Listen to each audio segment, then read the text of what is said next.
Hi again, today I've got the Omni origin for you guys here. This origin is created by the user known as NotPog, and you can find and download this from the Origins Discord server. The Omni is a 3-impact origin. The Omni is a lonely spirit that feeds on insomnia. Any dream or nightmare it visits manifests into reality, and as such, the Omni has vowed to solely observe mortals. The first ability is Insomnia Energy. You'll feed on insomnia, and as such you'll only recharge on insomnia energy at night whilst exposed to the moon.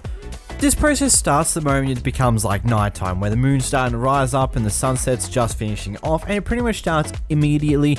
It's very slow. It takes roughly around a minute to actually recharge your insomnia at full, and if you're underneath a tree or anything in general, if there's a block above your head, it won't recharge whatsoever, meaning that, well, you kind of got to get out in the day at the midnight where you have to deal with those mobs, you know, the fun part.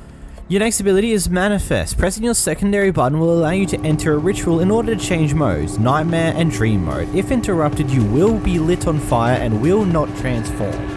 Now this transforming sequence is quite simply really cool. When you're going to transform into the Nightmare mode, you can tell you're doing that by the black particles that are appearing around you and the deeper, darker noises that will be occurring around you.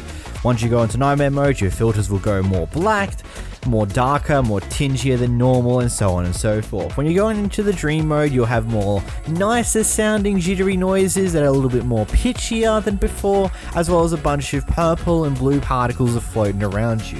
Whenever you're doing this transforming, it takes roughly around 10 seconds to transform from mode to mode. Whilst you're transforming, you are unable to move whatsoever. You can't defend yourself, you can't exactly do anything much. So that does mean if a mob does come up to you and whack you, it will interrupt your transformation and you'll light on fire, your transformation will be stopped, but the insomnia consumption that it used in order to start the transformation will be gone completely. So keep that in mind. Next is Spirit Flight. You're able to glide like as if you had an elytra. Holding space will allow you to boost your flight at the cost of your insomnia energy. So first off, I've got to mention again, the particle effects for this origin is really cool and really adds into a lot of beauty to these powers. But going through it properly, it is effectively you have an elytra. Your ability to boost yourself by holding the spacebar button, let's just say at nighttime you won't actually have to worry about it depleting at all because it requires such a minimal amount of your insomnia bar in order to actually push yourself into the air. It recharges quicker than it uses in most cases, and even throughout the day you could literally fly around for almost 2 minutes and be perfectly fine still if you're smart about how you're using it. Honestly, I love how the Nightmare variant of this origin looks when you're flying around. It looks like you're one of those soul eaters, those dark ghosts from Harry Potter. I forget precisely what their names were, but it really is just a really cool looking thing. Next is Astral Projection. Pressing the primary button in Dream mode, you will be allowed to leave your body. When in Soul mode, you can travel through walls and possess mobs. In order to exit Soul mode, you have to possess your own body again. Any damage your body takes will force your soul to exit soul mode, and whenever possessing a mob, that mob will gain 2 extra hearts and gain your Dream Touch ability. Using your primary button in soul mode, you can heal the entity that you're currently possessing. Whenever you press your primary ability key, you'll transform into this ghost-like form, and your body will transform into a purpled-ish skeleton that's roughly around 3 blocks tall. As you're floating around, you'll notice that there's 2 different particle trails following you. Your typical particles, the blue and purple ones that follow you normally is this Dream mode, but also a white, smaller trail that pretty much just leads you to the direction that you're going that lasts a lot longer than your other particles. Whenever you do possess other mobs, you just need to click on the actual mob itself and then you'll start possessing. You'll see everything from their perspective, but you can't exactly do much aside from giving them a little bit of extra health, as well as heal them at any point in time. Could be useful for something like, let's say, an iron golem or a dog that's fighting a mob currently. You can give it some extra health, buff it up a little bit and heal it whenever it's necessary, but there's not too much else you can particularly do. And then another thing, whenever you are in your soul mode, your body doesn't exactly show up as a player towards those mobs that are around you, meaning they won't actually be completely hostile towards you. The moment you leave your body, they won't really be doing much to it. But the moment you come back into it, they will immediately start attacking you again, so keep that in mind. Honestly, it's such an interesting ability, really, and the sound effects is really beautiful with this origin. Next we'll have Dream Touch. When attacking an enemy, they'll gain a slowness effect that will evolve into a levitation for a short duration, as well as have their vision completely distorted. This is of course the attacking debuff you give mobs or enemies or whoever you're attacking whilst in your dream form. Honestly, this is the most self-explanatory ability in the slot so far. You give the enemy slowness. It's a good way to get a pretty quick escape, because after that slowness they'll float for a brief moment and then they're free. The blindness effect doesn't really do anything towards mobs of any kind. It might distort the enemy's vision if they're an actual player, but other than that, it is what it is.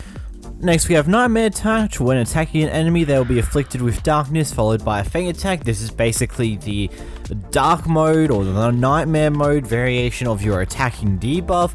Ultimately, the darkness is about as effective as you believe it's going to be against actual mobs. Against other players, it will probably be a bit distracting as your vision gets entirely demolished for a brief moment. Then the faint attack is like a brief bit of extra damage.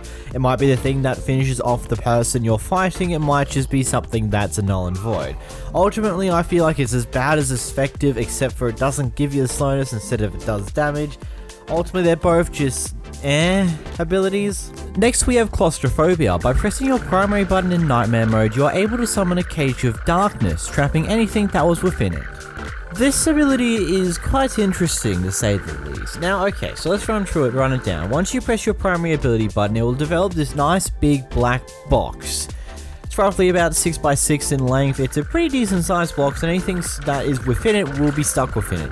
Whenever any form of entity or mob hits the wall, it will be teleported back to the center of the actual wall itself, the center of the cage, every single time. It lasts around 30 seconds to a minute, but then the cooldown is absurdly long. I didn't sit around to find out how long it was. In that minute that it took to actually the cage to go down, it was only like not even a quarter of the way recharged. So it's a very long cooldown. It's definitely less consistently useful as the soul ability, but then again the soul ability in and of itself isn't exactly useful either.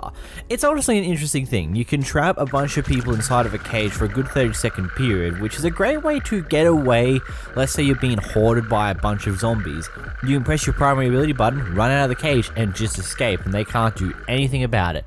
But beware, skeletons can still shoot through the cage and hit you if you're on the outside of the cage, so don't stick around too long. Next is Stalk. By pressing the primary button whilst shifting in Nightmare mode, you're able to activate or deactivate invisibility. If you take damage whilst invisible, you will lose your invisibility. This ability is on its own separate cooldown from your main primary ability as the Nightmare mode, so you can use it separately and won't have to worry about the absurdly long cooldown time that the cage has. And yes, after a bit of proof of magic, you will become completely invisible. Nothing will be able to see you, except for one thing. Don't ever get too close to a zombie, as for some reason, a zombie can immediately tell that you're a player whenever you tap into them. Most other mobs won't ever notice, but a zombie definitely will. And once one zombie does, he will alert all the other zombies around you. And if he does manage to get a hit out on you, then all the other mobs near you will bet to spot you, and then they'll start tracking you, just whether or not you choose to go back to being invisible or not. Next is Spirited Away. Now this is mainly a debuff towards you. As a spirit, projectiles will do 2 times damage towards you. Additionally, every few hits you'll receive extra damage as well as a debuffing effect respective to the mode you're in. Effectively, those touch abilities you get that will be inflicted onto yourself if you take too much damage. Lastly, due to ethereal form, you cannot sleep as you do not require it. You can either consider that to be a bit of a debuff towards you or a bit of a bonus, depending on whether you care about sleeping or not. Granted, you will have to deal with phantoms at some point in the future if you don't ever go to sleep, so that's definitely one thing to keep in mind. Either way, would you do me a solid and hit that subscribe button down below? We're literally 20-ish subscribers off of 50,000, and I highly appreciate if we can just hit that goal. It'd be really nice, and I'd thank you guys so much. Either way, click this Origin video on screen now. It's Hybrid Origins. You'll love it. Go watch it. Anyways, bye-bye!